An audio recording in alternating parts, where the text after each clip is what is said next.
Hello everyone, welcome to MCQ booster. MCQ booster में आज हम करेंगे बेस्ट 5 मिनट एमसीक्यू सीरीज का पार्ट 30।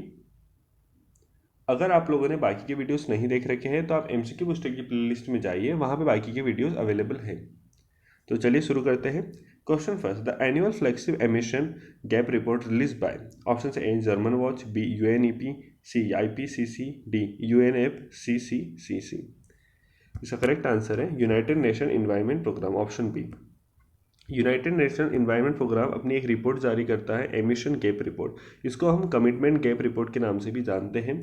इसका मेन ऑब्जेक्टिव होता है कि ये मेज़र करता है जो gap between what we need to do, हमें क्लाइमेट चेंज को लेके क्या करना है, प्लस हम क्या कर रहे हैं। एक्चुअली उन दोनों के बीच का ये गैप एक एनालाइज करके गैप निकालता है कि हमें हमारी जो पॉलिसीज़ है क्या वो सही डायरेक्शन में है या हमें अभी और कुछ भी करना बाकी है।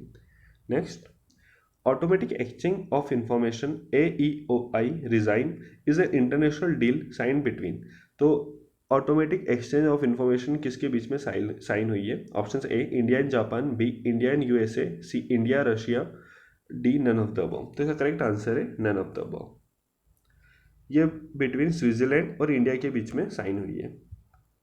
स्विट्जरलैंड और इंडिया के बीच में ये साइन हुई है जो 1 सितंबर 2019 से फोर्स में भी आ चुकी है। प्लस इसका जो मैकेनिज्म है ये बेसिकली ये है कि जो भी इंडियंस है उनका जो भी स्विस बैंक में अकाउंट है या स्विट्जरलैंड में किसी भी बैंक में उनका अकाउंट है तो उसकी details Switzerland government Indian government से शेयर करेगी।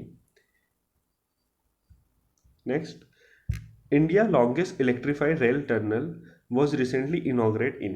तो लॉन्गेस्ट इलेक्ट्रीफाइड रेल टनल कहाँ इनॉग्रेट हुआ है? Option A Ladakh, B Assam, C Andhra Pradesh, D Karnataka. तो इसका करेक्ट आंसर है ऑप्शन सी आंध्र प्रदेश। आंध्र प्रदेश में हाल ही में हमारा longest electrified rail tunnel inaugurate हुआ है जिसकी टोटल जो लेंथ है वो है 6.7 किलोमीटर लॉन्ग है।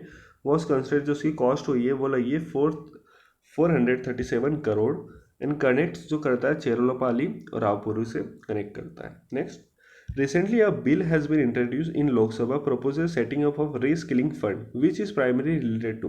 तो reskilling fund किस बिल से रिलेटेड है? Option A for training of retrench employees, B for training of central government employees, C for training of unorganised sector workers, D for training of state government employees. तो इसका correct answer है option A, retrench employee के लिए reskilling fund जारी किया जाएगा।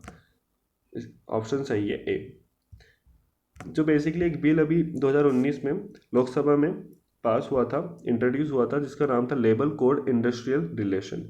ये bill में एम था जिसमें streamline industrial relation and help India to improve ease of doing business. इसमें क्या होगा, एक हम रीट्रेंच फंड बनाएंगे जिसमें क्या करेंगे, रीस्किलिंग फंड प्रोवाइड करेंगे। जो भी वर्कर्स है उनको एक 15 डे का पेड मिलेगा plus wages from the fund and 40 days from retracement. तो बेसिकली उसमें हम स्किल प्रोवाइड करेंगे जो भी रीस्किलिंग फंड है, एंड जो भी इंडस्ट्रियल को इंडिया में सेटअप करना है उनके लिए एक अप्रोप्रिएट वर्कफोर्स हम तैयार करेंगे। Next, question fifth, which of the following organisation has launch accelerator lab in India to work on pollution water issues?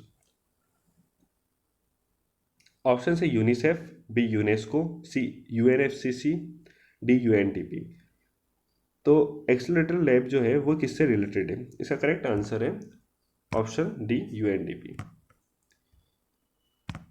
Accelerator lab जो है वो इनोवेशन है, एक new initiative of UNDP, Germany और कतार तीनों ने मिलकर to find a 21st century का सॉल्यूशन पता लगाने के लिए जो टूडेज कॉम्प्लेक्स न्यू चैलेंजेस, जो भी आजकल न्यू चैलेंजेस है उसके पता लगाने के लिए।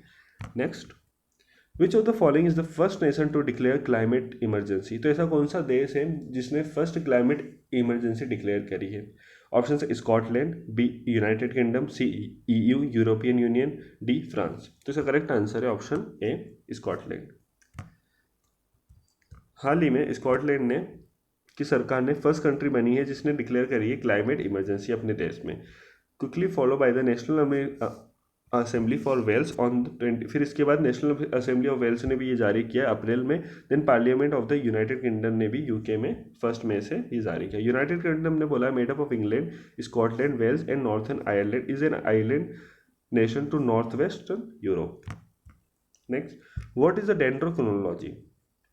Dendrochronology is the study of tree rings, is the study of tree branch, is the study of tree stem, is the study of tree roots. इसका करेक्ट आंसर है ऑप्शन ए। डेंड्रोक्रोनोलॉजी है वो रिलेटेड है ट्री रिंग से। Next, dendrochronology जो है वो tree rings के रिलेटेड है, प्लस जो ये प्रोवाइड करती है काफ़ी अच्छी स्टडी है जो प्रोवाइड करती है whole of wealth of information. लगभग इसमें हमको काफ़ी इन्फॉर्मेशन मिलती है, जिसमें ये होता है कि जो सिर्फ ट्री के बारे में इन्फॉर्मेशन नहीं देती बल्कि जो ट्री पास्ट में किस इकोसिस्टम से गुजरी है उसकी भी इंफॉर्मेशन हमें मिलती है। Next, Yuva generation unlimited initiative is launch by ministry of skill development and entrepreneurship, ministry of youth, C NITI Aayog, D none of the above. तो युवा जनरेशन जो स्कीम है ये लॉन्च की है none of the above. Basically ये लॉन्च की है YuWaah UNICEF ने। Generation of unlimited initiative launch किया यूनिसेफ ने to bring a young people together. Private sector, government, international and local organisation में जो भी यंग पीपल है उनको एक साथ लाके इन सेक्टर पे इंट्रोड्यूस किया जाएगा।